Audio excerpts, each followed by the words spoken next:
I've had enough of pinching pennies. I'm exhausted by it. When we first tied the knot, my husband praised me as a prudent and thrifty wife. But in just 3 short years, he's changed so much. Your complexion looks patchy, doesn't it? You don't take good care of your skin, do you? Are you even still a woman? Those were his parting words before he stormed out. Yet he never anticipated the regret that would follow his rash departure.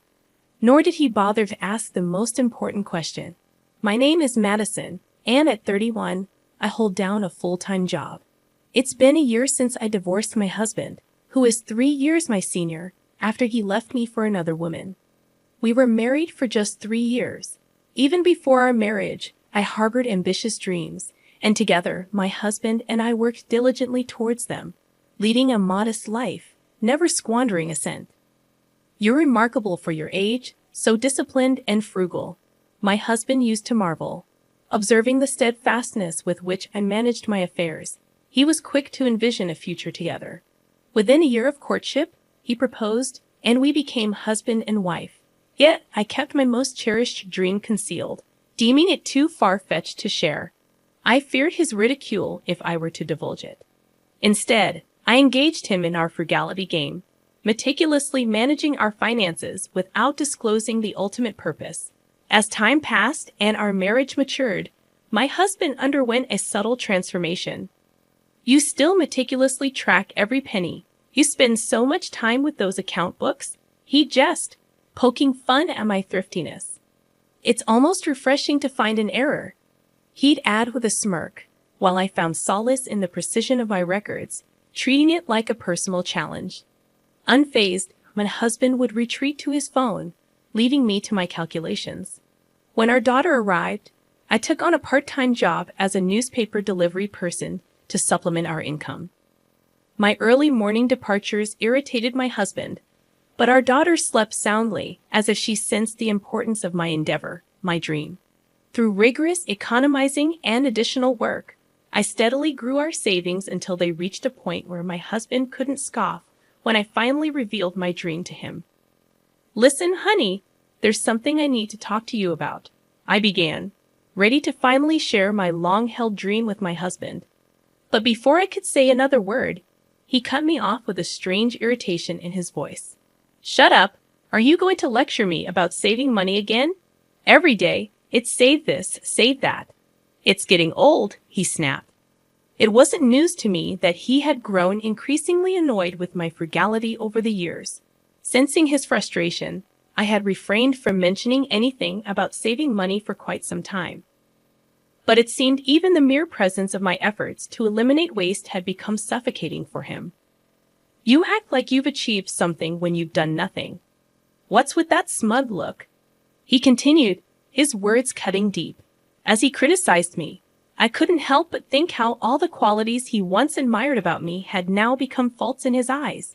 Every interaction with him seemed like an unwarranted attack, blaming me for things beyond my control. It was as if his perception of me had shifted drastically, while I remained unchanged. He no longer found joy in our shared endeavor of saving money. Instead, he sought distractions to vent his frustrations. It dawned on me then that perhaps he had never truly shared my values of thriftiness and stability. Maybe he was merely intrigued by the novelty of it all when we first met. I recall the drunken confession he made once, admitting to squandering his mother's savings without her consent, despite previously claiming she had passed away. It became evident that he had always been a reckless spender, lacking in financial discipline. In realizing this, I understood that our differences in money management ran deeper than I had initially thought. It wasn't just a matter of differing viewpoints. It was a fundamental misalignment of values. After listening to my story, I foresaw my husband's growing reluctance towards our frugal lifestyle. As expected, he began to express irritation with saving money and gradually revealed his true character. Night after night, he returned home inebriated, neglecting to provide us with enough money for essentials. One evening, as he stumbled in during the wee hours, I mustered the courage to confront him. "Can you at least leave some money for our daughter's milk? You're her father, aren't you?" I pleaded. His response was dismissive, claiming his earnings as his own to spend as he pleased. Eventually, he ceased contributing to our household altogether. I couldn't ignore the flickering shadow of another woman in his life, nor his increasing belligerence towards me. It reached a point where he either absented himself for days on end or moved in with his mistress. Realizing the futility of salvaging our marriage, I made the decision to leave. I refused to remain tethered to a man who shirked his responsibilities, indulged in vices, and failed to provide for us. With both my parents gone and a baby to care for, I turned to my maternal aunt for support. Despite my reluctance to burden her, I confided in her about my predicament and asked to stay with her for a while. Understanding my plight, she welcomed me into her home, having gone through a divorce herself. I gathered my courage, filed for divorce, and moved out of the apartment I once shared with my husband. It was a rare occasion when someone visited our home during those turbulent times. Later, as the divorce proceedings unfolded, my husband contacted me, claiming he had signed the papers. We met at a cafe where he presented me with a bulging envelope from his jacket pocket, cautioning against any future disputes. Inside the envelope lay a substantial sum of money, accompanied by his declaration of intent to marry into a wealthy family. Seeing through his pitiful attempt to buy his way out of our marriage, I couldn't help but retort with biting sarcasm. If you marry into wealth, you won't need to worry about saving anymore. As those words left my lips, I couldn't shake the thought that a woman who would entertain a man like my husband couldn't possibly be as wealthy as he claimed. At best, she might be running a small business. Yet my husband departed without a hint of love or concern for our daughter. In turn, I saw no reason to disclose to him the identity of the visitor who had graced our doorstep the day I left with our daughter. Leaving my daughter in the care of my aunt, I returned to work. One day, much to my surprise, my aunt remarked, "Since you've been here, the utility bills have decreased." I couldn't help but chuckle at her observation. I have a knack for saving money, I confessed proudly. Eager to repay my aunt's kindness, I got creative. My thrifty nature and keen eye for waste allowed me to identify areas where we could cut costs. When I shared my strategies with her, she was amazed. "I must tell my friends about this. They'll be thrilled," she exclaimed. Grateful for her support, I gathered her friends and shared my money-saving techniques with them. Their enthusiasm surpassed my expectations, and soon they were eager to spread the word to others. What started as a simple gesture of gratitude blossomed into regular lectures on financial efficiency. My aunt, impressed by my unexpected talent, proposed charging for my services. Through these lectures, I swiftly rebuilt the savings I had lost in the divorce and finally achieved my long-held dream. About a year after the divorce, while visiting a hall for one of my lectures, I noticed a man in work attire carrying materials. As I observed him casually, something about him caught my attention. As I locked eyes with the figure, I realized it was my former husband. His gaze met mine, and recognition dawned on his face. In a split second, I felt a sinking sensation in my stomach, but it was too late. A smug grin spread across his face from a distance. Desiring no conversation, I feigned ignorance and made a swift exit through the hall's exit. However, he pursued me and intercepted my path. "You don't have to run away. We're divorced," he declared with a half-smile, as if proud of some achievement I hadn't even heard of. "I've been put in charge of a company owned by my wife's father. I'm here to oversee some work with my team. I'm slated to become the company president, so I'm quite busy," he boasted, peering at me expectantly. Then, with a mocking tone, he asked about my situation. "I heard you're on welfare. Despite your penny pinching, if you can't earn, you're still going to struggle, right?" His sarcastic grin was unmistakable as he awaited my response. I furrowed my brow in disbelief. "Who are you confusing me with?" I retorted sharply. He maintained his half-smile, unfazed, and continued his barrage of accusations. "Didn't you go begging to the landlord of our old apartment for a loan?" His laughter punctuated his words. Then his demeanor shifted briefly to seriousness. "I went to collect some belongings left behind when I moved out. The landlord mentioned something about you struggling and suggested welfare. Was that not you?" His doubtful gaze scrutinized me. but I stood before him impeccably dressed, my appearance hardly resembling that of someone on welfare. I explained. I had forgotten until now. Your mother visited shortly before our divorce, seeking financial help. Out of sympathy, I obliged. She was the visitor who came when I was leaving, not a representative of my financial state. My revelation seemed to genuinely surprise him. You're joking, right? Mom is alive, seriously. If she knew my current situation, she might demand her money back. He revealed the turmoil his mother had faced upon discovering he had squandered her diligently saved savings. As I locked eyes with my former husband in the hall, I realized with a sinking feeling that he had spotted me too.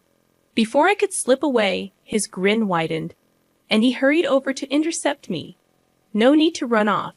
We're divorced, he remarked with a half smile, flaunting something I hadn't heard. I've been put in charge of a company owned by my wife's father. I'm going to be the president, so I've got a lot on my plate, he continued, his gaze lingering on me. Then, with a mocking tone, he inquired about my situation. I heard you're on welfare. Despite all your savings, you're still struggling, aren't you? I furrowed my brow in response. Who are you confusing me with? I retorted. Unfazed, he persisted, claiming I had sought a loan from our former landlord. Amused by his accusations, I chuckled. I was there to collect my belongings after moving out, he added, his tone shifting momentarily. The landlord mentioned welfare. Wasn't that you? He questioned, casting a doubtful glance my way. Dressed impeccably in recognizable brands, with my hair and nails meticulously groomed, I hardly resembled a welfare recipient. I explained, your mother visited our old apartment before we divorced. She needed money, and I couldn't turn her away. His incredulous expression betrayed genuine surprise. Mom's alive. No joke. If she knew how I lived now, she might want that money back, he remarked, his tone tinged with regret. His mother, who had been abandoned by her son after he squandered her savings, recounted her struggles tearfully. Despite her son's remorse, he never repaid her. Upon visiting me, she revealed her desire to reconcile, having tracked down our address through a relative. Sensing my husband's unease, I informed him that I had given her his company name, although I had left the job 3 months prior to oversee my in-laws' business. My husband appeared relieved until I disclosed that I had passed on the envelope containing the money from our divorce settlement, now belonging to his wife's family company, as a gesture of goodwill. His shock was palpable as he struggled to comprehend the depth of his mother's plight. As I recounted her situation, he grew increasingly agitated, finally breaking into a cold sweat. As I suggested informing his mother of his current employment, his phone rang, likely his current wife calling. Startled, he fumbled for his phone, his expression a mix of panic and disbelief. Suppressing a laugh, I responded, Is she asking me to take care of her? With a casual wave goodbye to my husband, engrossed in his phone call, I strode towards the neighboring apartment building. My husband, noticing my departure, interrupted his conversation, beckoning me to wait. Where do you think you're going? That's an expensive building. You'll get in trouble if you go in without permission, he cautioned. Turning to face him, I revealed, I'm the owner of this building. I've rented out all the other units, but my daughter and I reside on the top floor. His stunned silence spoke volumes. I explained that my dedication to thriftiness stemmed from a desire to purchase such a property. I had just saved enough money to do so when you began to resist frugality, I admitted, causing him to drop his phone in shock. But I had another revelation for him. I inherited a substantial sum from my parents. Instead of squandering it, I invested in real estate, turning my savings into assets worth $5 million, I revealed, gazing up at the building proudly. My husband marveled at my success, expressing regret for not providing such a lifestyle for me himself. Well, she can make her unlucky son pay for all the hard work he's done with millions in debt and interest, he remarked bitterly. Amidst my laughter, I offered to teach his mother money-saving techniques and share tips for growing his fledgling company. Ignoring his attempts to engage further, I entered the apartment building, leaving him stunned in the hallway. He hurried after me, but I paid him no mind, knowing he couldn't follow me inside. Once inside my home on the top floor, I promptly contacted a trusted real estate agent, grateful for the opportunities my prudent investments had afforded me. Actually, I have an apartment I'd like to sell next. I'm considering buying a house with an ocean view. Would you be willing to discuss this with me again? I proposed, eager to move on from the apartment now that my husband was aware of it. Though I doubted he could do anything about it, I wanted to relinquish it just in case. My aunt, having overheard my conversation, brewed a pot of tea and brought it over.